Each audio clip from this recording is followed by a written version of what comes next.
Malam ini kita akan melanjutkan pembahasan kita tentang surat yang luar biasa. Salah satu surat yang ketika dibacakan oleh Ammar bin Yasir membuat ayah dan ibunya masuk Islam, yaitu surat Ad-Duha. Ada 3 part dari surat ini. Part pertamanya intinya adalah ma wadda'aka rabbuka wa ma qala. Di situ Allah seolah-olah ngasih tahu ke kita supaya kita jangan berputus asa, supaya kita jangan merasa kesepian, supaya kita jangan patah semangat, supaya kita jangan pesimis, supaya kita jangan pundung. Kenapa? Siapapun boleh meninggalkan kita, tapi Allah nggak pernah ninggalin kita. Pasangan kadang-kadang kalau lagi ngambek boleh nggak baca WA kita sampai 3 hari. Tapi Allah, gimana pun kita bikin dosa, kita berdoa Allah masih dengar kita. Orang lain bisa aja ninggalin kita karena ada hal yang gak nyaman. Allah itu sering dapat hal yang gak nyaman loh dari kita, tapi gak pernah ninggalin kita. Rasa-rasanya gak ada cinta yang lebih sejati dan pastinya kecuali cinta dari Allah kepada hambanya. Bahkan seorang ibu aja gak bisa nandingin cinta Allah kepada kita. Padahal ibu udah paling baik ya. Gak ada lagi orang yang lebih berjasa dalam hidup kita selain ibu kita di antara manusia setelah Rasulullah pastinya. Kecuali ibu kita sendiri yang udah mengandung kita dalam keadaan wahnan ala wahnin, kepayahan demi kepayahan, melahirkan dengan resiko nyawa, menyusui 2 tahun lamanya, membesarkan dengan segala bentuk pengorbanannya. Ternyata itu gak ada apa-apanya dibandingkan dengan cinta dan kasih sayang Allah kepada kita. Ibu kita bisa kecewa walaupun dia sayang banget sama kita. Ibu kita bisa aja marah walaupun dia sayang banget sama kita. Bahkan ibu kita bisa aja bikin kita sedih atau terluka atau kecewa walaupun dia orang yang paling berjasa dalam hidup kita. Tapi Allah enggak. Sehingga Allah bilang, ma wadda'aka rabbuka wa ma qala. Ketika kamu merasa ditinggalkan oleh banyak orang, Allah enggak pernah ninggalin kamu. Ketika kamu merasa dicuekin oleh banyak orang, Allah gak pernah cuekin kamu. Buktinya ketika kita banyak dosa pun berdoa Allah masih mengijabah. Apalagi kalau kita taat. Itu part pertama dari surat Ad-Duha. Dan ini kita coba jadiin kayak motivasi hidup kita teman-teman. Ketika kita lagi lemah, ketika kita lagi drop, kita baca ma wadda'aka rabbuka wa ma qala. Kalau kita mengaku Allah hasbi, cukup buat saya Allah, hasbi Allah, hasbunallah. Berarti kalimat itu harusnya kalimat motivasi banget. Terjemahan dari kalimat itu banyak. Ma wadda'aka rabbuka wa ma qala bisa diterjemahkan la tahzan innallaha ma'ana. Bisa.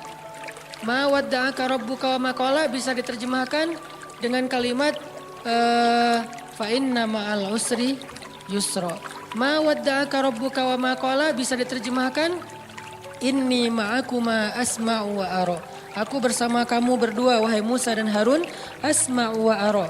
Mendengar dan melihat. La takhafa, jangan takut wahai Musa dan Harun. Idhaba ila Fir'aun, pergilah kamu berdua kepada Fir'aun. La takhafa, inni ma'akuma asma'u wa ara. Aku yang akan memantau apa yang terjadi pada diri kalian. Jadi aku tahu banget, update banget setiap detiknya. Bahkan sebelum terjadi, aku sudah mempersiapkan perisai untuk melindungi kalian. La takhafa, jangan takut. Itu terjemahan-terjemahan yang banyak di Al-Quran tentang kalimat ma wadda'aka rabbuka wa ma qala. Atau mungkin kita bisa challenge diri kita sendiri ya. Ketika kita tilawah Al-Quran secara acak, cari ayat terjemahan atau bahasa lain dari ma wadda'aka rabbuka wa ma qala. Coba cari di Al-Baqarah, cari di Ali Imran, itu banyak banget kalimat ma wadda'aka rabbuka wa ma qala. Rabbmu tidak pernah meninggalkanmu, gak pernah benci sama kamu. Ayatnya banyak banget. Bahwa Allah gak pernah ninggalin kita, bahwa Allah gak benci sama kita. Salah satunya mungkin kalau Allah gak benci sama kita tuh, misalnya ayat fa'in yuridullahu bikumul yusra wala yuridu bikumul usr. Sehingga siapa yang berpikir syariat itu kayak beban, Seolah-olah Allah kayak nggak rela gitu ngelihat kita nyaman, kok dikasih syariat, dikasih beban, dikasih tugas, dikasih batasan. Enggak, itu salah paham. Allah ngasih syariat bukan untuk ngebebanin kita, bukan karena Allah iseng sama kita, bukan karena Allah benci sama kita, tapi karena Allah pengen memudahkan hidup kita justru dengan syariat. Syariat itu bukan mempersulit hidup kita. Kalau sebuah negara meninggalkan syariat karena takut sulit kehidupan negara itu, justru kita terjebak dalam wasawisus syaitan. Mulailah kita dengan hiruk pikuk, dengan kekacauan gara-gara meninggalkan syariat. Kalau sebuah bangsa, masyarakat, keluarga, pribadi pengen hidupnya lebih mudah, ati Allah wa ati Rasul. Coba ikutin cara Allah, pasti akan jadi mudah. Memang di awalnya kelihatan agak-agak challenging nih. Tapi begitu kita jalanin, yusrun, mudah, semuanya mudah. Kemarin saya jalan sama istri ke Thailand. Kita jalan berdua ke Thailand, pengen main aja. Gitu. Jalan ke Thailand, kemudian ada acara di Malaysia, terus mampir dulu ke Thailand. Sampai di Thailand kita ke Pattaya dulu nih. Saya karena senang dengan laut, saya cari yang lautnya masih aman. Kalau Phuket mungkin gitulah ya. Nah, cari yang Pattaya yang private beach, jadi nggak ngelihat yang gitu-gitu. Cie, sombong. Kalau terlihat kan nggak sengaja. Nah, pergilah ke Pattaya gitu ya, cari yang beach yang private gitu. Terus karena kita nggak tahu halal foodnya di sana, akhirnya kita kayak sangat hati-hati mencari halal food. Sampai rempong, sampai bawel. Pas mau room service minta makanan ke kamar karena nggak berani makan di luar, kita sampai bawel banget bilang ke restorannya itu pakainya oilnya oil apa? Nggak pakai oil yang pork kan, saya minta yang vegetable oil ya. Ya Pak gitu. Terus itu wajannya diganti ya, dicuci dulu. Ya Pak. Itu yang masak ininya tepungnya udah dipakai yang pork belum sebelumnya.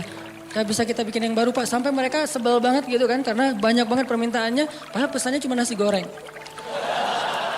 Tapi permintaannya panjang gitu. Akhirnya dihidangkanlah nasi goreng seafood. Kita makan berdua sepiring. Gak penting banget sih. Gak ada hubungannya dengan tema. Nah udah gitu malam kita cuma nyari buah aja kayak gitu. Nah karena kita berusaha untuk ketat dalam masalah halal food. Kalau gak benar-benar kita bisa yakin bahwa ini halal atau minimal dia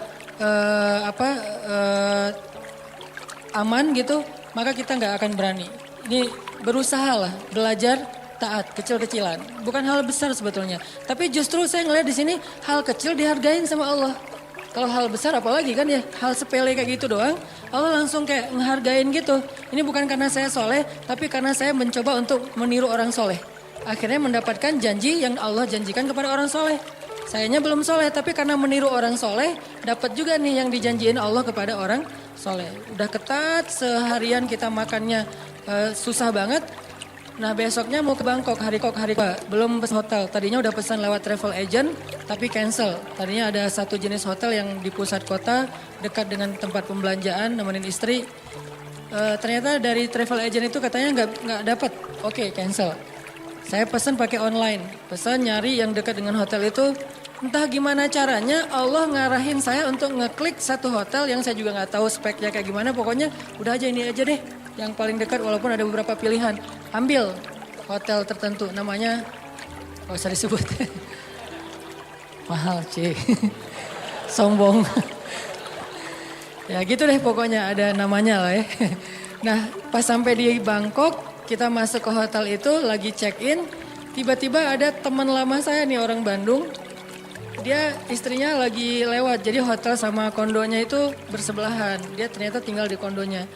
Dia lewat ngeliat kayak Ustadz Hanan, dia ngubungin Benzo.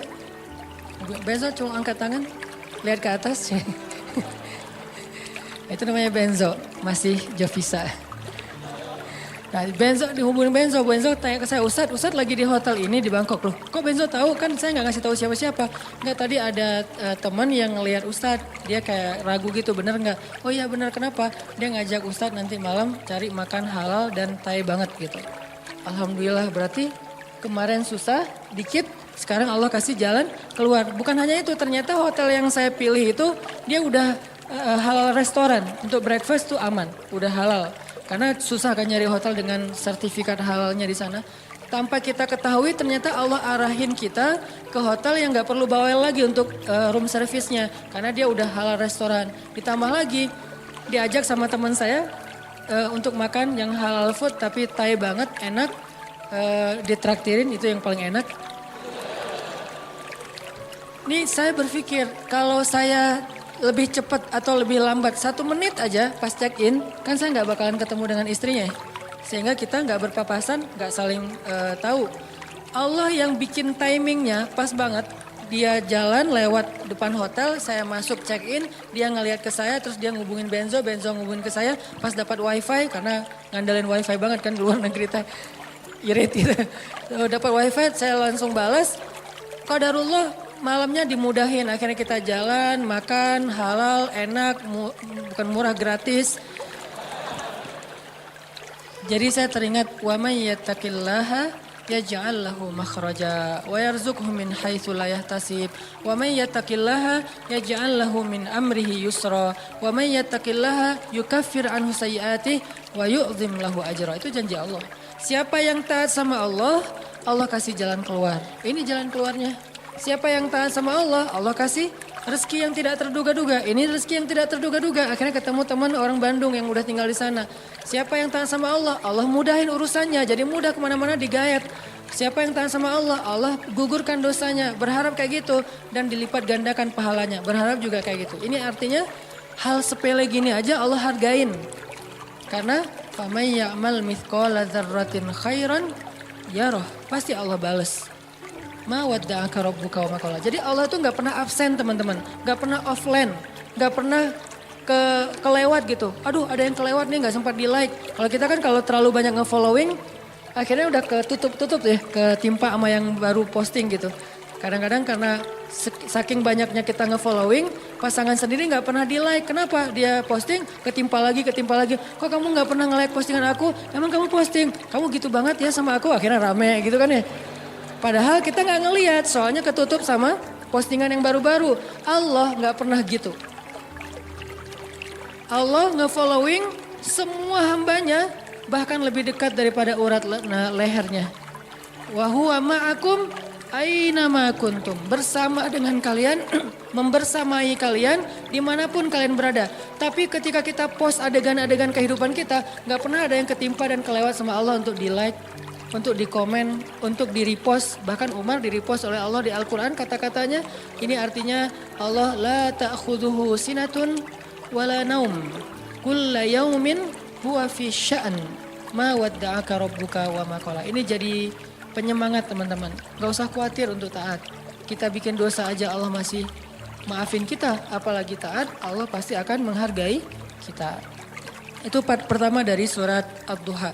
Part kedua, alam yajidaka yatiman fa'awa wa wajadaka dhallan fahada wa wajadaka ailan fa'aghna. 3 kalimat yang luar biasa itu menjelaskan arti dari ma wadda'aka rabbuka wa ma qala. Apa bukti bahwa Allah enggak pernah ninggalin Nabi Muhammad? Kata Allah, alam yajidaka yatiman fa'awa.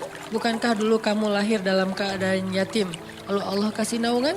Kalau Allah ninggalin kamu, enggak mungkin kamu bisa tumbuh dengan baik. Kalau Allah benci sama kamu, maka dibiarin aja kamu terlunta-lunta dalam keadaan yatim. Wa wajadaka dhallan fahada. Bukankah kamu dulu pernah tersesat di jalan, mau ke suatu negeri tapi kamu salah ngambil jalan di tengah padang pasir, akhirnya nggak tahu arah ke tujuan. Kalau Allah benci sama kamu, nggak akan dikasih tuh petunjuk ke negeri yang kamu tuju.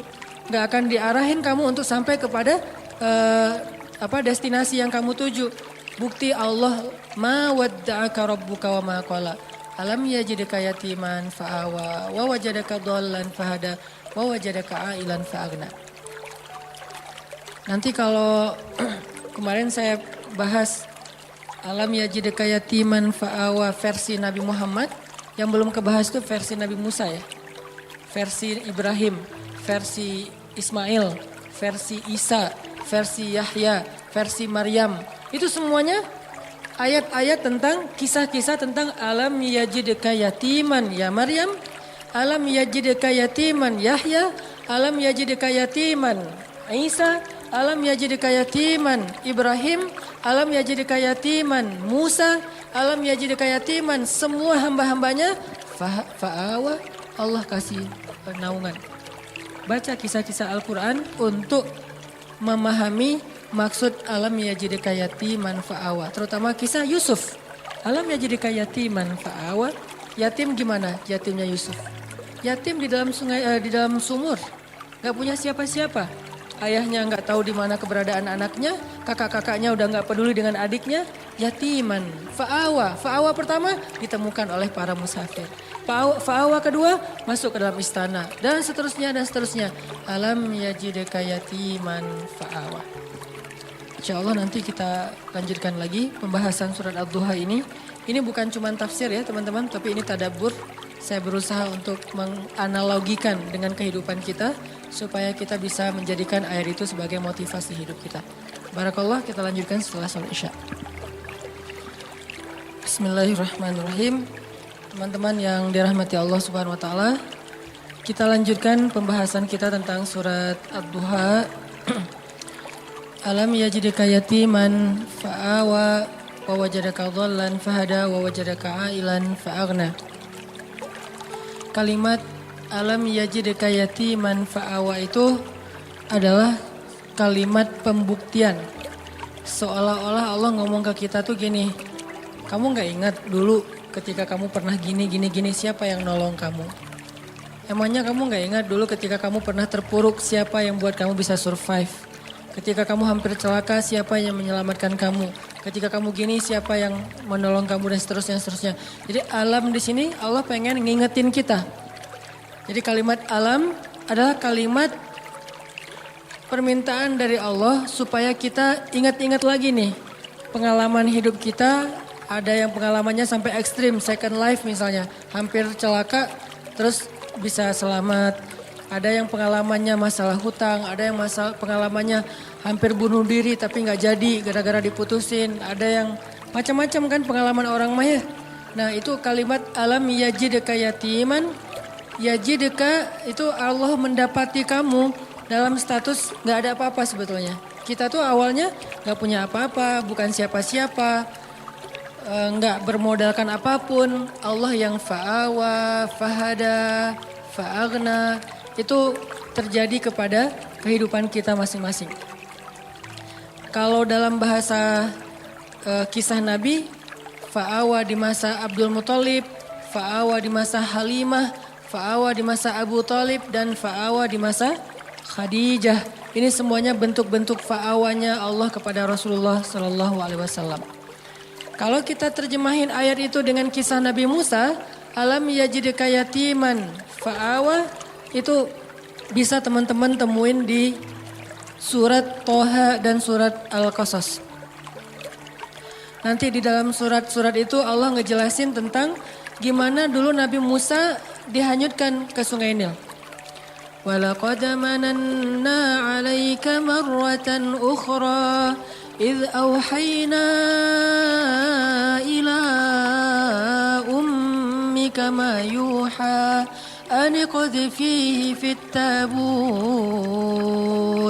faqadhifihi fil yammi falyulqihi al yammu bis sahil ya'khudhu 'aduwwun li wa 'aduwwun lahu wa alqaitu ilaika mahabbatan minni walitusna'a ala 'aini.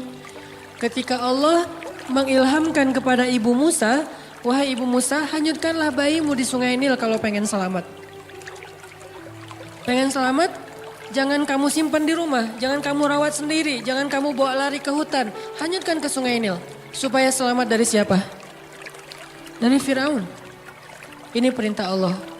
Kadang-kadang Allah ngasih kita perintah dalam hidup itu gak logis. Menyelamatkan bayi kok malah dihanyutkan ke Sungai Nil. Kenapa gak dibawa lari aja ke dalam hutan? Lalu ke pantai, lalu lupa. Kenapa nggak umpetin aja di rumah gitu? Kenapa nggak bikin rumah aja di yang jauh atau mungkin ibu dan keluarga Musa ngungsi aja ke Madian misalnya, ke luar negeri? jadi orang yang lari dari negeri Firaun. Kenapa nggak gitu aja yang lebih logis? Kenapa malah selamatkanlah bayimu dari Firaun dan tentaranya dengan cara hanyutkan ke Sungai Nil. Itulah hidup. Tidak semua perintah Allah itu kadang kita mengerti di awal, teman-teman. Kita cukup tahu bahwa ini perintah Allah, sami'na wa ata'na. Kalau pengen bahas lebih dalam lagi untuk cari tahu hikmahnya, silakan. Tapi jangan tunggu sampai kita ngerti hikmahnya baru sami'na wa ata'na, kelamaan. Akhirnya kita kehilangan banyak sekali kesempatan dapat kebaikan dari Allah. Justru biasanya Allah ngasih kejutan ketika kita ngambil challenge-nya Allah. Iman challenge, akidah challenge, tauhid challenge. Challenge-nya apa? Lakukan perintah Allah walaupun menurut logika kita agak aneh. Misalnya, tinggalkan pekerjaan itu. Ya Allah, pekerjaan inilah yang bikin saya bertahan hidup selama ini. Saya beli rumah, beli mobil, saya punya tabungan sekian. Gara-gara kerjaan ini, udah tinggalin aja. Terus nanti saya kerja apa? Tenang, Allah yang gantiin. Terus gimana Ustadz? Jalannya dari mana Ustadz? Allah tahu jalannya, kita doang yang gak tahu. Kalau kita gak tahu bukan berarti Allah gak tahu kan?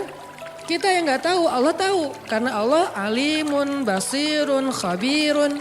Maha tahu, maha melihat, maha teliti, latifun, sami'un. Allah maha kuasa. Jadi kalau kita nggak tahu caranya bukan berarti dia nggak bisa. Serahin aja sama Allah. Ketika kita serahin sama Allah, Allah nggak mungkin ngecewain kita. Kenapa? Allah nggak pernah ngecewain hamba. Kita aja ke teman kalau udah diserahin satu amanah, kita berusaha untuk bikin dia terkesan. Nggak sampai bikin dia kecewa. Apalagi Allah. Hanyutkan bayimu ke Sungai Nil supaya selamat dari Firaun. Setelah Allah kuatkan hati ibunya, akhirnya karena ibunya soleha, hanyutin bayinya ke Sungai Nil. Berharap selamat dari Firaun. Cuman nggak bisa lepas juga pakai kakaknya. Kakaknya yang jadi pengintai gitu, nyari tahu adiknya hanyut kemana.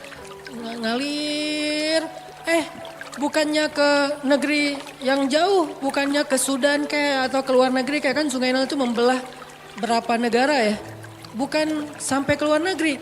Gak lama kemudian malah masuk selokan yang mengarah ke tempat pemandian pribadinya Fir'aun. Ini makin gak logis nih. Luar biasa cara Allah itu. Allah luar biasa cara membuat skenario-nya tuh keren banget.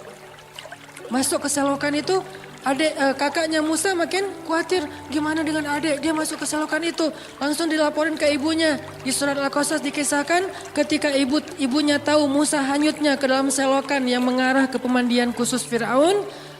Hampir copot jantung ibu Musa. Hampir copot jantung ibu Musa. Kenapa?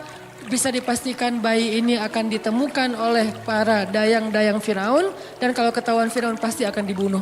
Ini ujian luar biasa. Tapi ini challenge-nya justru di situ. Ketika kita berhijrah, ketika kita ngikutin cara Allah, awalnya terlihat, ya Allah kok gini ya? Kok jadi gini ya? Kok malah masuk ke selokan ini ya? Kan gitu ya, ada kejutan-kejutan kecil gitu. Awal-awal kita berhijrah.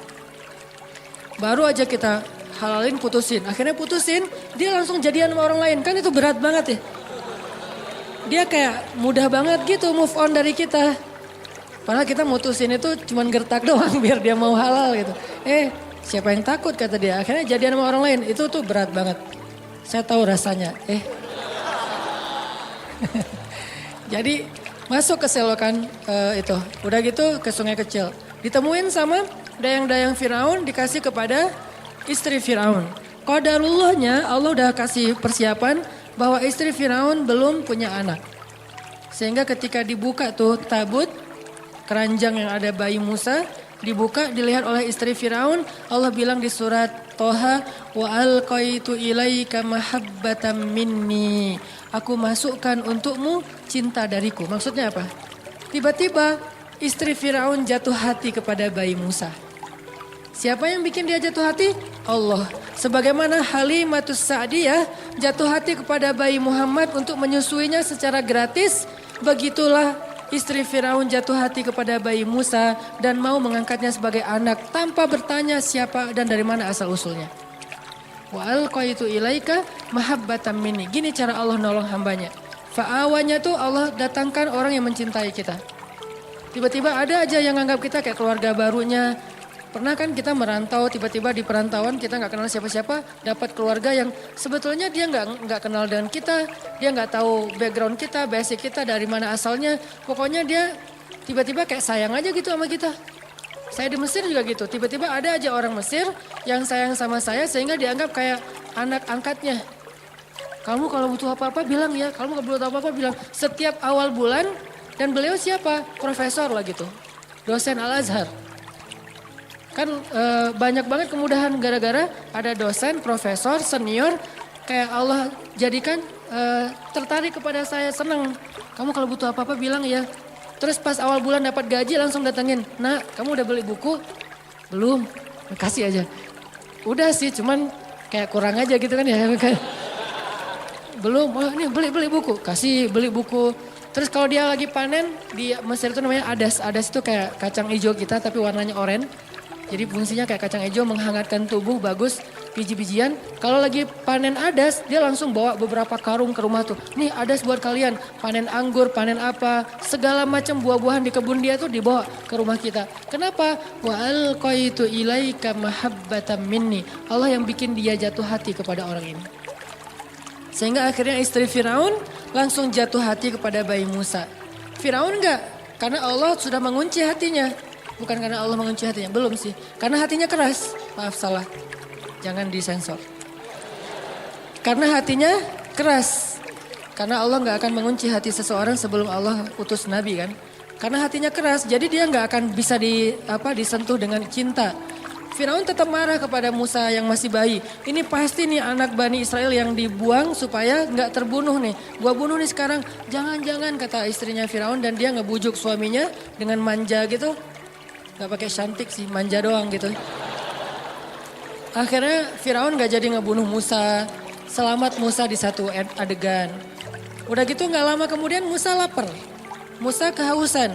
Wa wajadaka ailan fa'agna. Gimana caranya keluarga Firaun bikin audisi.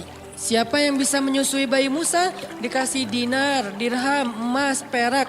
Dikasih tempat kedudukan yang tinggi di dalam istana, punya gelar ningrat, dikasih rumah di dalam istana yang sangat bagus.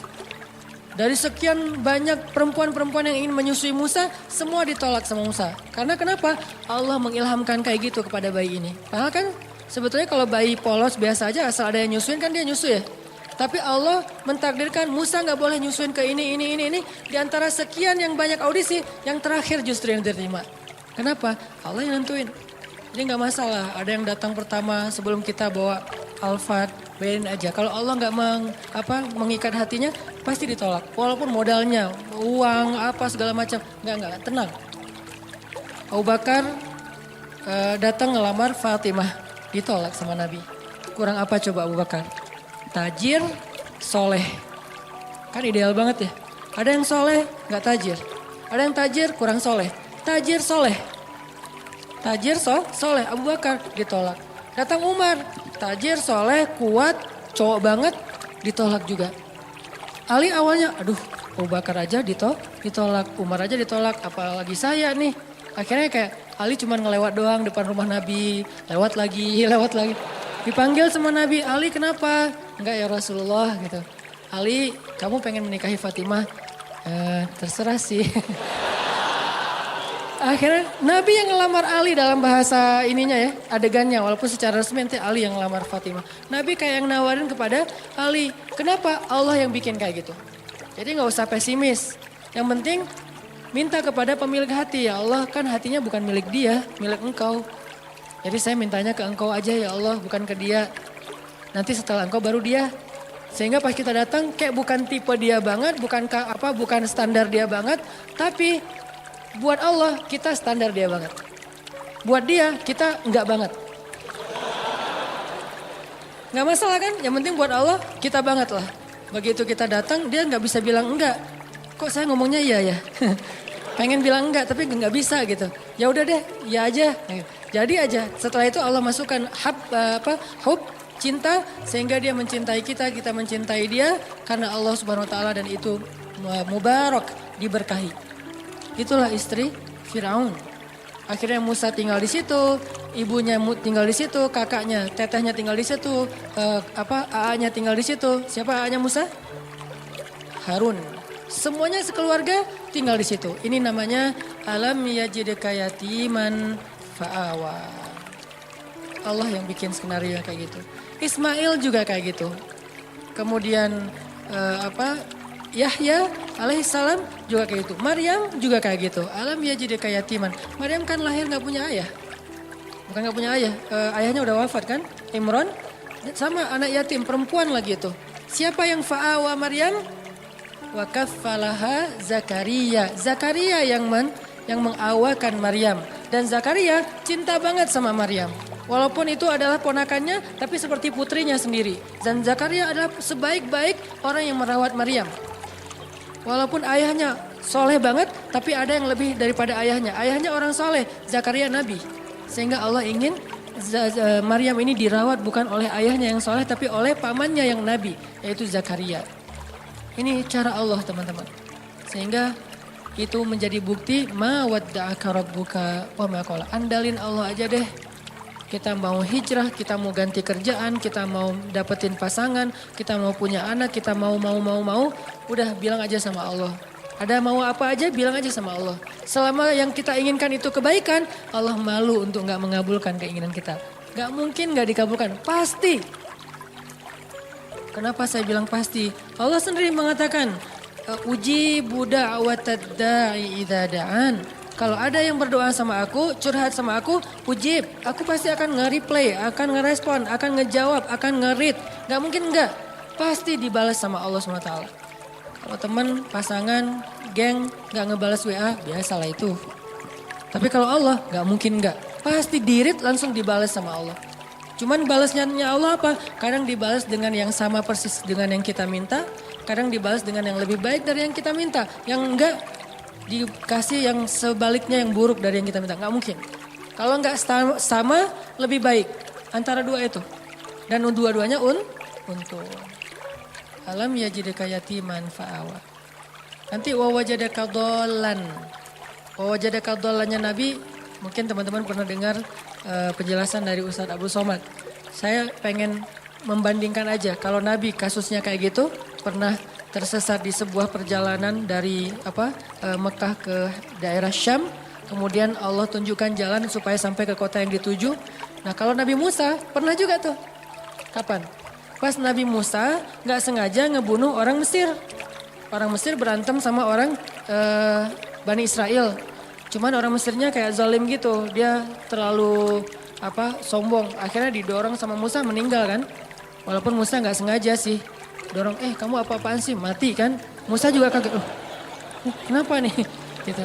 Kayak gak sengaja gitu. Jangan-jangan setan. Akhirnya Musa bilang, ya Allah bukan kerjaan saya, kerjaan setan. Jadi boleh kan nyalahin setan. Bilang setan, salah saya apa?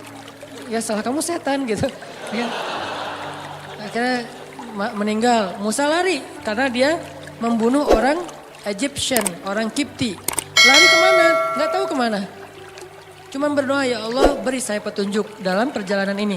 Jalan aja pokoknya kemana kaki melangkah deh ikutin aja tuh. Gak ada nih lihat Google Map dulu atau mau kemana dulu bikin itinerary dulu. Kayak kita trip atau traveling yang udah jelas tujuannya. Ada travel agentnya, ada budgetingnya udah segala macam. Enggak, pokoknya jalan aja kemana kaki melangkah ikut aja terus. Ini benar-benar dol namanya nih. Nggak tahu arah. Tapi sampainya kemana? Ke jodohnya. Ke Madian, ke Yordania, ketemu dua orang cewek, lagi ngantri mau ngasih minum ternak, Musa nanya, ma khatbukuma, ada yang bisa saya bantu? Gak ada modus-modusan, beda dengan kita, kayak kenal ya, di mana ya? Enggak, kita nggak pernah ketemu, saya yakin saya pernah ketemu sama kamu, di mana? Di dalam mimpi, modus banget kan ya. Musa nggak kayak gitu. Ya udah aja, ma khatbukuma, kalian ada apa? Apa yang bisa saya bantu? Dengan bahasa yang lembut ya, pastinya kan ngomong sama cewek nih. Masa ngomong sama cewek, ma khatbukuma kan enggak ya? Nada khatib yang membuat kesannya jadi berubah. Kan kalau khatib berubah kalau dia nggak paham ceritanya, dia akan mengatakan ma khatbukuma. Nggak gitu Ustadz. Gimana? Ma khatbukuma kan lagi ngomong sama cewek nih. Musa orangnya santun. Akhirnya, oh kami nggak bisa ngasih minum ternak soalnya harus ngantri di belakang laki-laki. Ya udah saya bantuin. Musa langsung turun ke sumur. Ketika Musa turun naik ngasih minuman ternak dan itu ada puluhan ekor onta, ratusan ekor onta. Satu ekor onta aja minumnya udah banyak banget kan. Di situ kelihatan Musa itu kuat, gagah. Bayangkan ngangkat air gitu, walaupun yang tadinya dia udah jaga-jaga nggak mau kelihatan ototnya kan kelihatan juga tuh pas ngangkat. Terus kayak pura-pura lipat baju gitu, ini kenapa ya ngangkat gitu. Terus kayak udah gitu selesai, Musa duduk di bawah pohon istirahat, si ceweknya pulang. Pulang cerita ke ayahnya, ayah tadi kami dibantu oleh seorang laki-laki, dia baik segala macam. Kata ayahnya, ya udah undang ke rumah, ayah pengen bilang makasih dan ngejamu dia makan. Musa di bawah pohon bilang gini, ya Allah saya lapar dan engkau sebaik-baik pemelihara. Ya Allah saya lapar tapi engkau yang maha penyayang. Ngadu ke Allah, lapar bilang ke Allah. Mau ikhtiar gimana di negeri orang gak tahu di mana tempat makan. Dan gak bawa uang juga. Ya Allah saya lapar, engkau sebaik-baik penolong, pemelihara, pengasih, penyayang. Tiba-tiba cewek itu datang. Tamshi ala stihya, berjalan malu-malu. Gimana jalan malu-malu? Aduh gimana ya ngomongnya ya. Kalau bahasa kita mah ya, aduh malu mau ngomong. Tapi kan ini amanah dari ayah. Kalau kita mah pura-pura malu. Kalau ini benar-benar malu-malu. Tamshi ala stihya. Gimana ya caranya ya? Aduh gimana ya atau gimana ya? Terus maju lagi, gak jadi lagi mundur. Maju lagi, gak lagi mundur lagi. Gak pakai cantik. Maju mundur aja. Sampai akhirnya datang, Mas kalau bahasa kita nih, Mang, A gitu ya. Ayah saya ngundang AA di rumah mau ngucapin terima kasih. Oh iya hayu, jalan aja. Hayu gak tahu bahasa Arabnya hayu apa. Jalan sampai ke rumah ayahnya ngasih makan, ngobrol. Kamu dari mana nak? Saya dari Mesir. Oh ya negerinya Firaun. Ya saya pelarian dari Firaun. Emang ada cerita apa? Kisahin kamu orang baik. Tinggallah di sini. Ya makasih Pak. Setelah itu si bapak itu ke belakang kan. Ternyata si anaknya yang perempuan ngedengar pembicaraan mereka. Lalu ayahnya nanya, nak laki-laki itu, bukan ayahnya nak, si ceweknya yang ngomong, ayah kan ayah nggak punya pekerja yang bisa mengurus ternak, pekerjakan dia di rumah kita karena dia kawiyun amin, laki-laki yang kuat dan baik, amanah baik. Ayahnya langsung ngeh, oh anak saya berarti ada hati nih buat laki-laki itu. Kok bisa gitu sih ayahnya kayak kegeeran gitu kan ya? Karena si cewek ini nggak pernah komen tentang cowok sama sekali dalam hidupnya. Sekali-kali dia komen cowok berarti ada sesuatu nih. Kalau sekarang udah nggak lagi kebaca sama ayahnya karena kita udah biasa komen. Kamu lucu deh, kamu apa. Jadi kayak sering komen jadinya biasa aja kan. Karena dia nggak pernah komen tentang cowok. Sekali-kalinya ada postingan cowok dia komen, itu sesuatu banget kan. Sekali-kalinya ada postingan cowok dia nge-like, sesuatu banget. Karena nggak pernah dia kayak gitu. Kalau kita periksa di list kontak handphonenya, itu nggak ada nama laki-laki itu. Cewek semuanya terjaga banget. Sehingga sekali-kali dia bilang, ayah pekerjakan dia di rumah karena dia laki-laki yang baik dan kuat. Ayahnya langsung nangkep, oh anak saya berarti tenang dengan laki-laki itu. Musa, maukah kamu menikahi putriku? Dengan mahar sekian. Musa mengiyakan, menikahlah mereka. Alam yajidka yatiman fa'awa. Dikasih keluarga baru di Madian. Sebagaimana saya dikasih keluarga angkat dulu ketika di Mesir. Dan kemudian di Bandung. Kemudian seterusnya. Allah mudahin. Alam yajidka yatiman fa'awa. Saya seorang perantau. Walaupun saya ngerasa kayaknya Bandung ini adalah akhir dari perjalanan saya. Udah gak mau pindah lagi ya. Pokoknya udah love banget lah dengan kota Bandung ya. Hashtag. Jadi karena ngerasa kayaknya nih negeri saya yang ketiga. Aceh, Kairo, Bandung. Udah aja selesai. Udah gak mau pindah lagi karena udah nyaman. Tapi saya ngerasa dulu ke Kairo sendiri, kemudian ke Bandung gak kenal siapa-siapa. Selalu kasusnya alam yajidka yatiman fa'awa, yatiman fa'awa, yatiman fa'awa. Itu berulang kali loh teman-teman. Pasti teman-teman juga ngalamin. Itu bukti ma wadda'aka rabbuka wa ma qala. Apalagi nanti kalau ngomong Ibrahim. Pas beliau diusir oleh ayahnya dari Irak ke Palestina. Bukankah itu juga terlunta-lunta, terkantung-kantung? Dolan, agna, wajadaka ail. Jadi udah yatim, dol, Ail. Udah gak punya siapa-siapa, bingung juga mau kemana, lapar gak punya apa-apa. Tapi kemudian fa'awa, fahada, fa'agna. Sehingga Ibrahim yang tadinya seorang dalam keadaan yang tidak tahu apa-apa datang ke Palestina. Sampai di Palestina Ibrahim menjadi orang paling kaya di Palestina. Apa ukuran kekayaan Ibrahim di Palestina? Ukuran kekayaan Ibrahim di Palestina, setiap malam Ibrahim menyembelih 100 ekor onta untuk para tamu. 100 ekor onta. Satu ekor onta harganya sebutlah 50 juta kali 100. Satu malam dia ngeluarin uang 5 miliar ya? 5 miliar benar? 5 miliar setiap hari loh teman-teman. Ada nggak di antara kita yang ngeluarin uang 5 miliar setiap hari buat tamu? Sehingga bisa dibilang Ibrahim itu bapak perhotelan dalam sejarah manusia. Dia yang pertama bikin konsep hotel. Hotel gratis tapi. Buat siapa? Visitornya siapa? Orang-orang yang mau berziarah ke Masjid Aqsa. Ibrahim yang menjamu mereka. Ngasih hotel dengan kualitas bintang 5. Terus juga buffetnya itu udah free flow. Setiap saat mereka bisa makan. Dan satu hari minimal 100 ekor onta. Itulah kekayaan Ibrahim. Dan itu berarti Ibrahim menjamu sekian ribu tamu setiap hari. Dan ini manajemennya gak gampang loh. Pasti ada suppliernya, pasti memberdayakan bisnis-bisnis lokalnya. Jadi Ibrahim itu benar-benar bisa memberdayakan warga Palestina semuanya jadi sejahtera dengan kerjaan perhotelannya di Masjid Aqsa. Gratis semuanya. Ibrahim yang bayarin. Sekaya itu Ibrahim teman-teman. Padahal datangnya gak punya apa-apa. Fa'agna, Allah yang mengkayakan Ibrahim. Semua cerita para anbiya itu sebetulnya bisa dikaitkan dengan alam yajidaka yatiman fa'awa wa wajadaka dhallan fahada wa wajadaka ailan fa'agna. Apalagi Adam, lebih yatim lagi kan? Jatuh dari langit, gak punya siapa-siapa. Satu-satunya yang dia punya itu juga gak tahu di mana. Kekasihnya Hawa.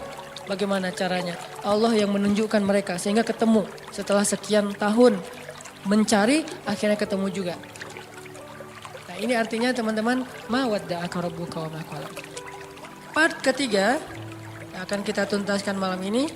Fa'ammal yatim fala takhar wa ammas sa'ila fala tanhar wa amma bi ni'mati rabbika fahaddis. Kalimat 3 ayat terakhir ini itu kayak ngenerusin 3 ayat sebelumnya. Alam yajidaka yatiman fa'awa fa'ammal yatima fala takhar. Wa wajadaka dhallan fahada wa ammas sa'ila fala tanhar. Wa wajadaka ailan fa'agna wa amma bi ni'mati rabbika fahadis. Jadi kayak pasangan-pasangan ayat. Bukankah Allah mendapatimu dalam keadaan yatim lalu Allah kasih kamu keluarga? Makanya kalau ketemu anak yatim jangan kamu bersikap semena-mena kepada mereka. Karena Allah juga mendapatimu yatim wahai Muhammad. Sehingga Nabi Muhammad sayang banget sama anak yatim. Dan sangat dekat kepada orang yang sayang kepada anak yatim. Sehingga Nabi mengatakan orang yang mencintai anak yatim nanti di akhirat bersamaku itu seperti jari telunjuk dengan jari tengah ini. Dekat banget. Jadi kita bakal punya rumah bersebelahan satu klaster sama rumah Nabi. Kan seru banget ya. Punya rumah satu klaster sama rumah Nabi. Dan klaster itu klaster terbaik di surga.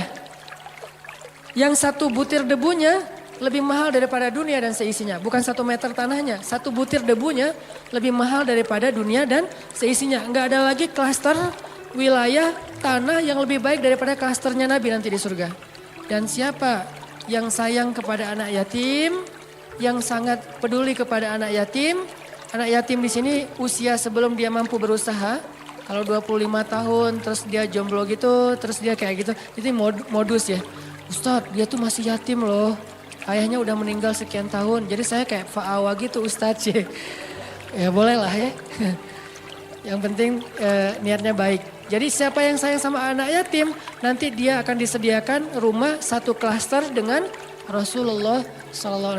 Jadi dia kayak bertetanggaan gitu sama Nabi SAW.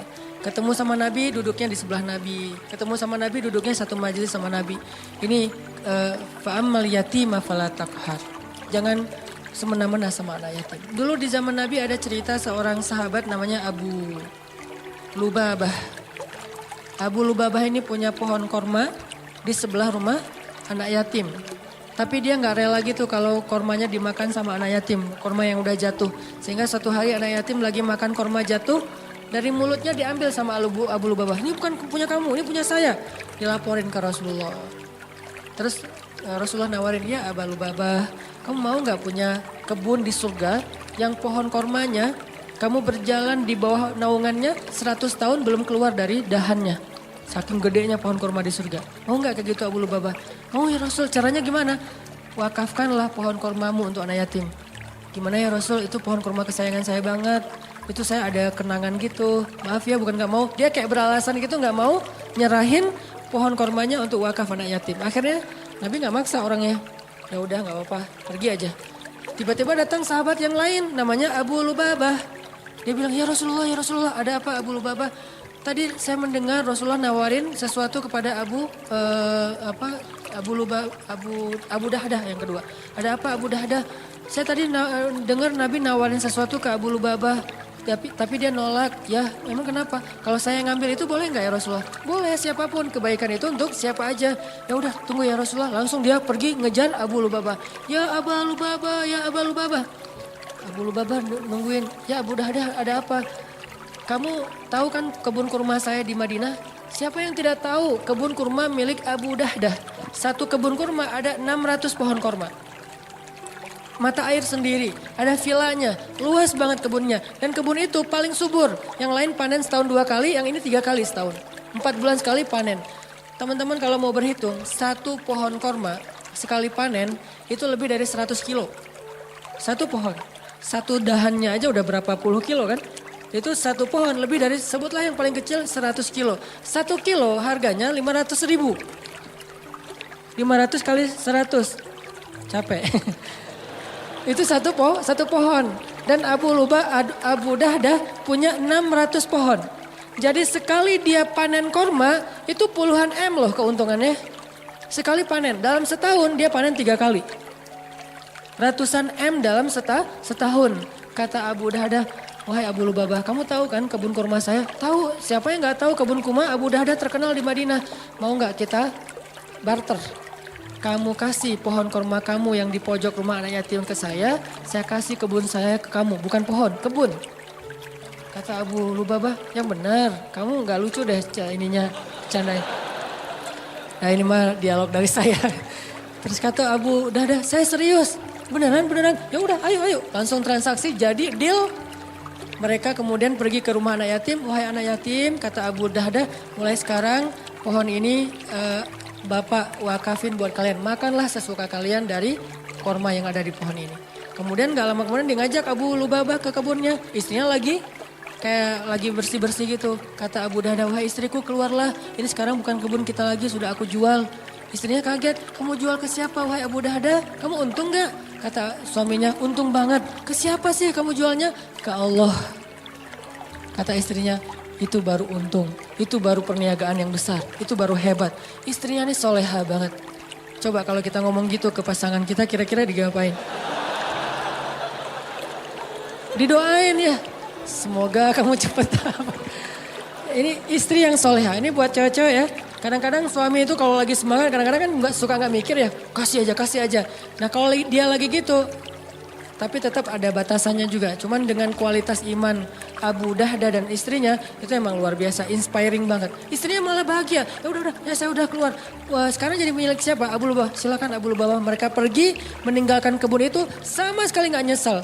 Cerita ini didengar oleh Rasulullah SAW dan Nabi mengatakan, duh betapa luasnya kebun Abu Dahdah di dalam surga. Aku melihat kebun Abu Dahdah itu mudhammatan, lebat sekali warnanya hijau tua di dalam surga. Ini makna dari fa'ammal yatima fala taqhar. Sebegitu besarnya penghargaan Allah kepada orang yang menyantuni anak yatim. Terus angle yang kedua adalah al-jaza min jinsil amal. Balasan itu sesuai dengan jenis amal. Jadi kalau dia pengen dapat fa'awa, alam yajidka yatiman fa'awa, pengen dapat itu, maka caranya fa'ammal yatima fala taqhar. Siapa yang menyantuni anak yatim, Allah santuni. Siapa yang menaungi anak yatim, Allah naungi. Siapa yang meringankan hajat anak yatim, Allah ringankan hajatnya. Al-jaza min jinsil amal itu berlaku di surat Ad-Duha.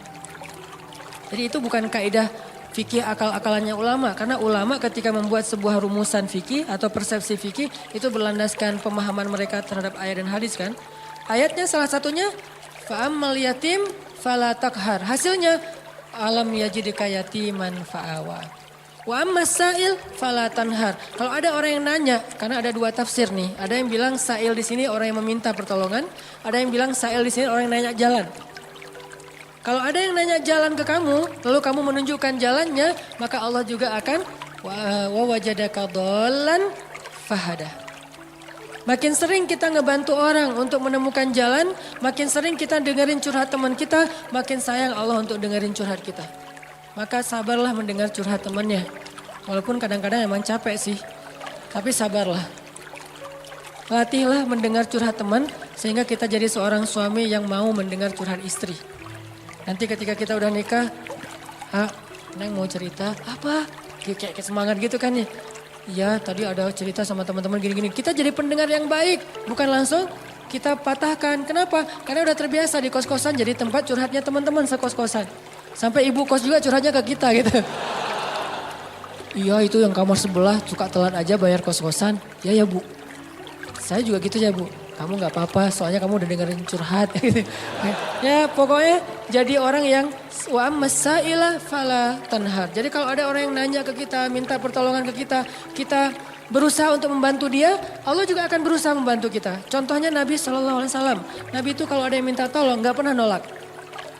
Kalau beliau nggak bisa nolong sendiri, beliau akan cari orang untuk nolong dia baru ditinggalin. Jadi nggak ada yang datang langsung Nabi, maaf ya nggak bisa. Mungkin kita nggak bisa gitu-gitu amat lah ya, tapi berusaha. Nggak semua kasus kita bisa ambil. Tapi ada satu dua yang kadang-kadang kita kayak berjuang banget. Ada banyak orang yang mengetuk pintu rumah kita, yang nelpon ke nomor kita, yang datang kepada kita minta tolong. Mungkin di antara sekian banyak, jangan semuanya ditolak. Harus ada satu dua yang kita ambil, entah kenapa pokoknya Allah yang pilihkan dia untuk kita. Terus kita coba tuntaskan hajat dia sampai selesai. Siapa yang meringankan hajat saudaranya di dunia, Allah ringankan hajat dia di dunia dan di akhirat. Balasannya bukan cuma di dunia, bahkan di akhirat. Sehingga ketika kita di akhirat nanti bingung di padang mahsyar itu kan perjalanan jauh banget ya. Kebayang gak sih dari sini ke Palestina itu jalan kaki? Kok Palestina Ustaz? Karena tempat berhisab itu adalah negeri Palestina. Ini salah satu keutamaan dari negeri Palestina itu adalah mim makanin qarib yang Allah sebutin di Al-Quran. Arti makanin qarib, tempat yang dekat itu adalah Palestina kata ulama tafsir. Sehingga nanti sidang Allah itu di padang mahsyar adanya di negeri Palestina. Negeri Palestina dari Indonesia jaraknya jauh padahal buminya masih segini. Sedangkan bumi mahsyar beribu-ribu kali lipat lebih besar daripada bumi ini. Berarti jaraknya ribuan kali lebih jauh daripada yang sekarang. Kita meninggal di Indonesia, dikuburin di Indonesia. Nanti ketika kita bangkit, kita harus jalan ke Palestina. Palestinanya udah berapa ribu kali lipat lebih jauh dari yang sekarang. Jalan kaki teman-teman. Gak ada petunjuk sama sekali. Arahnya sudah berganti, kiblat atau timur barat udah berubah. Gimana cara kita menemukan spot hisab? Susah banget kan? Kalau enggak karena Allah, wa wajadaka dhallan fahada. Dulu di dunia kita sering nolongin orang, sering nunjukin arah ke orang lain, sering bantuin orang di jalan, sering bantu orang ketika kesusahan. Allah bantu nanti kita di akhirat. Sehingga tiba-tiba dikasih kendaraan, kita kayak kasih tumpangan buat teman, itu enggak ada yang kelewat sama catatan Allah. Kamu kan dulu pernah ngasih tumpangan ke teman kamu pulang taklim. Padahal kamu pulangnya ke Padalarang, dia ke Cilenyi, kamu anterin dia dulu. Akhirnya balik lagi ke tengah gak sampai Padalarang nginep di TSB. Gak kuat gitu ya. Tadinya nanyanya sih kayak serius gitu. Pulang kemana saya anterin. Oh boleh. Udah aja naik motor kemana Cilenyi. Ngomong dari tadi. Kan beda arah timur dan barat. Nah kamu pernah ngelakuin itu di dunia. Nanti di akhirat tiba-tiba Allah yang ngasih kita tumpangan. Dan tumpangan dari Allah sebaik-baik tumpangan kendaraan cahaya. Sehingga dari Indonesia ke Palestina itu hanya sekejap mata saja. Itu diantara makna dari hisab yang ringan, hisab yang mudah, dipercepat perjalanannya. Sementara yang lain masih kebingungan. Ada yang jalan ke sana, ada yang jalan ke sana. Itu nggak ada yang arah loh, yang jelas arahnya. Jadi orang jalan itu acak aja tuh kemana-mana. Bisa ribuan tahun nggak sampai ke tempat hisab, belum dihisab tuh. Untuk sampai ke sana aja ribuan tahun. Kok malaikat gak ngasih tahu sih kalau kita salah jalan? Karena kita di dunia juga gak pernah ngasih tahu orang kalau dia salah jalan, dibiarin aja. Malah ada yang sengaja nyesatin lagi tuh. Kalau mau jalan ke Dago lewat mana? Itu aja lewat ini nanti Gatot Subroto tembus aja ke Soekarno Hatta, udah gitu Buah Batu terus aja ke sana. Itu mah Banjaran ya. Nah ini artinya nanti pas kita naik malaikat mau ke tempat hisab. Oh tempat hisab, balik lagi aja ke belakang. Kamu udah kejauhan. Tapi malaikat gak gitu-gitu juga sih. Paling-paling malaikat cuek ninggalin kita gitu. Akhirnya kita terkatung-katung. Ini makna terkatung-katung. Istri kita bangkitnya bareng. Kenapa bangkitnya bareng? Karena kita pengen dikuburin satu liang lahat. Cinta sejati gitu kan. True love and endless love lah. Pas meninggal wasiat aku pengen dikuburin sama kamu. Udah jadi kuburin satu liang lahat. Pas bangkit, noleh juga enggak teman-teman. Yauma yafirrul mar'u min akhihi wa ummihi wa abihi wa sahibatihi wa banihi likulli imri'in minhum yawma idzin sya'nun yughni. Kita bangkit bersebelahan tapi enggak noleh. Kok bisa gitu Ustaz gak kenal? Kenal tapi gak peduli. Kok gak peduli? Saking takutnya kita tentang nasib diri sendiri. Sampai diibaratkan hari itu kata Allah di surat Al-Muzammil, hari ketika seorang wildana syiba, seorang anak kecil aja tiba-tiba beruban saking stresnya dia. Tapi gak semua orang yang rambutnya beruban itu karena stres ya. Sebagiannya doang. Kalau anak kecil sampai tiba-tiba beruban berarti kan stres banget tuh hari ya. Kita gak noleh ke pasangan kita. Terus kapan kita kenal dengan pasangan kita Ustaz? Nanti setelah edisi part ini udah lewat, nanti ada adegan kita udah mulai saling kenal, saling menyapa, bahkan saling menuntut, saling menjatuhkan, saling menolong. Itu ada adegannya nanti. Tapi di adegan pertama gak sama sekali gak peduli. Suaminya tersesat, istrinya gak akan nolong. Sehingga yang bisa nolong kita hari itu hanyalah apa yang hari ini kita lakuin teman-teman. Sehingga kalau kita nemuin ada sa'il itu bisa orang yang minta tolong, bisa orang yang nanya jalan. Fala tanhar, Jangan bikin dia kecewa, jangan sakitin hatinya. Kalaupun kita nggak bisa bantu dia, minimal jangan sampai kita manna wal adha, menyakiti dia dengan kata-kata kita. Jangan. Setidaknya kita kalau nggak bisa tolong pun ya sudah, ya nggak bisa nolong aja. Jangan udah nggak bisa nolong, nyakitin lagi tuh. Kayak kita nggak bisa nolong teman-teman di Palestina. Ya udah jangan ngomong ngapain sih jauh-jauh. Udah nggak usah. Kalau pengen nolong yang dekat-dekat silahkan. Mau dua-duanya lebih bagus lagi, mau yang sana juga nggak masalah. Yang penting jangan nyakitin.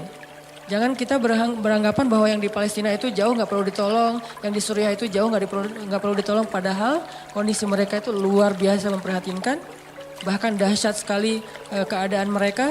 Tapi kita udah nggak nolong, ngomong lagi. Jadi kalau mereka dengar kasihan, perasaan mereka kayak gimana gitu. Ya udah jangan. Termasuk orang di sekeliling kita, keluarga besar kita. Kadang-kadang ada kakak adik kita yang minta tolong. Kita kayak sebel gitu sama dia. Giliran butuh aja lo minta tolong. Jangan, udah aja diem. Kalau kita gak mau nolong atau gak bisa nolong, diem aja. Kenapa? La tanhar. Jangan sakiti orang yang meminta pertolongan. Sehingga nanti al-jaza min jinsil amal. Allah juga akan membalas kita dengan cara yang sama. Na'udzubillah min dzalik. Wa amma bi ni'mati rabbika fahadis. Nikmat Allah sampaikanlah. Maksud menyampaikan nikmat Allah itu ada banyak. Salah satunya adalah kita bicarakan kebesaran-kebesaran Allah. Allah tuh baik banget, Allah gini. Sehingga dengan pembicaraan kita, orang yang mendengar jadi semakin yakin sama Allah. Kayak tadi cerita saya di Thailand, simple sebetulnya. Cuman hal yang sepele banget. Tapi itu bagian dari tahadus bin ni'mah. Tujuannya apa? Tujuannya biar kita yang mendengar makin yakin sama Allah. Makin bergantung sama Allah, makin taat di jalan Allah. Itu namanya wa amma bi ni'mati rabbika fahadits. Jadi teman-teman 3 ayat terakhir itu ada 2 angle yang kita bisa lihat. Satu, ternyata kalau kita pengen dapat satu kebaikan, maka tanamlah kebaikan yang sama di ketika kita bisa. Nanti saat kita butuh, Allah akan membalas kita dengan kebaikan yang sejenis. Saya pernah cerita dulu saya di Kota Baru Parahyangan, habis taklim malam-malam gerimis, saya pulang pakai mobil, ngeliat di jalan ada ibu-ibu sama anak gadisnya lagi jalan kaki. Kota Baru di Masjid Al-Irsyad itu kan ke jalan raya jauh ya. Dan malam-malam gak ada damri, gak ada angkot, gak ada ojek. Beliau jalan kaki berdua, gerimis lah gitu, pakai payung. Saya waktu itu tinggal di Cihanjuang, saya mau keluar dari masjid ngeliat ada ibu-ibu sama putrinya lagi jalan. Saya samperin, Bu, butuh tumpangan. Oh boleh Ustadz, mau kemana? Mau ke depan? Ya udah ikut aja. Karena saya nggak bawa pasangan, mereka duduk di belakang. Itu etikanya ya. Jangan duduk di depan, nanti jadi fitnah. Udah aja duduk di belakang. Dan itu tidak menghina. Oh jadi kayak supir dong, nggak apa-apa. Karena demi menjaga fitnah. Biarkan dia duduk di belakang berdua, saya di depan. Kalau ngomong, ya ngomong aja. Sesekali ngeliat menghargai. Dia cerita, Ustadz tadi saya ikut talim Ustadz, oh Masya Allah ibu jadi ikut talim, terus tadi gimana kesininya? Naik damri, soalnya kalau sore itu masih ada damri, saya masuknya pakai damri. Pulangnya biasanya jalan kaki, biasanya, berarti udah beberapa kali itu. Oh gitu maaf ya saya nggak tahu, ya udah diantarin. Sampai di depan jadi kayak nggak enak hati gitu diturunin di jalan ya, nggak tuntas kan. Udah saya tanya ibu rumahnya di mana? Masih di daerah Padalarang gitu, daerah Cimareme, agak turun dikit. Ya udah saya anterin aja ke rumahnya. Nggak ngerepotin nih Ustadz, nggak. Padahal biasanya saya langsung masuk tol kan. Keluar Baros cepet. Ini lewatin Cimareme kan macet-macet gitu. Nggak apa-apa saya anterin. Ya udah sejalan, padahal nggak sejalan sebetulnya. Saya harusnya ke tol. Dianterin sampai ke rumah, kan sepele banget kan. Udah sampai ke rumah selesai, pergi aja. Besok-besoknya sebulan kemudian saya naik jembatan Pasupati itu ke arah Paster. Ban motor saya bocor. Pas di atas, bukan bocor, habis bensin. Saya lagi tight banget jadwal hari itu, nggak sempat ngisi bensin. Saya pikir masih sampai lah ke Pasteur, kan ada pom bensin tuh. Paksain aja, pas di atas, pas habis. Mati aja. Saya dorong, baru berapa detik saya dorong, tiba-tiba datang anak muda, nyamperin, Mas mau di step gitu. Oh boleh, di step aja mau dia didorongin. Pakai motor dia sampai ke pom bensin, akhirnya saya bisa ngisi bensin. Saya jadi teringat, dulu saya pernah nolong orang di jalan. Sekarang Allah nolong saya di jalan. Dan itu timingnya tuh pas banget. Kalau dia lebih cepat sedetik, udah nggak ngelihat saya di belakang. Kalau saya lebih cepat, lebih lambat sedetik, dia nggak ketemu. Allah yang bikin timingnya. Saya pas habis bensin, dia datang. Kalau saya lebih cepat setengah jam, saya udah sampai ke pom bensin, dorongnya kan ya. Nggak ketemu dia. Jadi pas banget, baru berapa detik dorong, dia datang. Dan dia, maaf lupa saya ceritanya, bukan di step, dia bawa selang gitu kan, saya lupa ceritanya. Dia bawa selang bukan di step, berarti 2 kali kejadiannya, 1 kalinya di step, udah kebiasaan. Pasti ada yang nolong lagi nih, kan saya kemarin habis nolong orang, GR gitu kan sama Allah. Bener ada yang nolong, jadi ada yang di step, yang ini bawa selang. Kan jarang banget ada anak muda kemana-mana bawa selang gitu kan. Pak kenapa? Dia ngelihat ban nggak kempes. Habis bensin ya? Iya di sini saya ini. Dia sedot terus masukin hanya untuk bisa sampai ke pom bensin. Kan itu jarang banget. Mungkin 1 banding 1000. Dan pas lagi timingnya. Allah yang membuat seperti itu. Kalau orangnya ada di sini atau nonton. Barakallah jazakallah khair. Sering saya cerita nih. Mudah-mudahan jadi kebaikan buat dia. Artinya teman-teman benar-benar al jaza min jinsil amal. Balasan itu sesuai dengan jenis amal. Kalau kita pengen dibalas, ya Allah mudahin dong cara saya untuk dapetin jodoh. Mudahin orang lain untuk dapetin jodoh. Caranya gimana? Jadi mak comblang mungkin.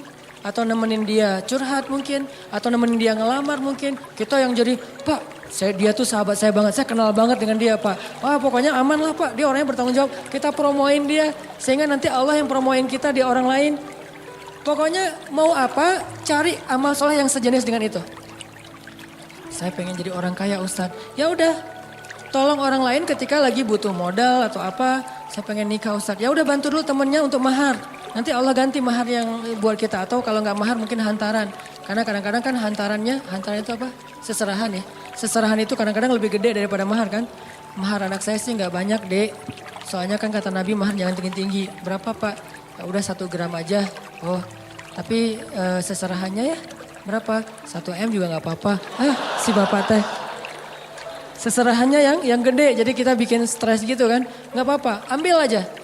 Jangan menyerah ketika ditawarin 1 M, 10 M, 100 M. Ambil, itu angka gede di kita, tapi kecil di Allah loh. Jangan pikir kita yang bakalan bayar, Allah yang bayarin. Dek, maharnya standar biar gak beda sama kakaknya ya. Bukan bapak mau mempersulit adik, bapak tahu adik penghasilannya pas-pasan. Ini bapak menghina atau lagi apa sih? Tapi emang biar dia nggak jauh banget, nggak jomplang banget sama kakaknya. Kakaknya dulu sih 3 M, dia 2 M juga nggak apa-apa. Boleh Pak? Kamu sanggup? Insya Allah Pak. Kerja apa? Allah yang kasih kerja. Gitu, semangat. Siapa tahu nanti setelah, kasih saya waktu 1 tahun Pak. 1 tahun? Ya oke 1 tahun. Bekerja semaksimal mungkin 1 tahun. Biarkan mereka ngelihat kesungguhan kita. Setelah 1 tahun mungkin kita nggak dapat 1 atau 2 M. Tapi dapat kasihan dari dia. Iya ya, ini serius nih ternyata. Ya udah deh, Adek dapat berapa? Dapat Pak 2 apa? 20 juta gitu. Ya udah nggak apa-apa, dicicil ya tapi ya. Karena kamu udah berusaha, ya udah jadi deh. Karena dia ngelihat kita kayak tanggung jawab, serius, wah, pantang menyerah. Itu kan akhirnya gol. Kan yang penting gol. Soal gimana caranya Allah lebih tahu. Pokoknya kalau dikasih tantangan, ambil. Setelah itu gimana Ustaz? Serahin ke langit. Allah mudahkan semuanya. Kalau di tangan kita pasti susah. Logika kita pasti nggak nyambung. Tapi di sisi Allah, ala kulli syai'in qadir. Allah maha kuasa atas segala sesuatu. Mudah-mudahan surat Ad-Duha ini mulai kebayang sama kita. Sehingga bisa jadi ayat motivasi buat hidup. Insya Allah di pertemuan yang akan datang, kita akan bahas surat yang lain. Mungkin nanti saya akan pilih surat apa yang kayaknya mudah banget untuk kita jadikan motivasi. Kita coba mulai bahas surat-surat supaya apa yang kita dapetin di Rabu malam ini benar-benar bisa jadi bahan renungan, bahan motivasi, bahan membersihkan hati, bahan untuk mendekatkan diri kepada Allah Subhanahu wa taala.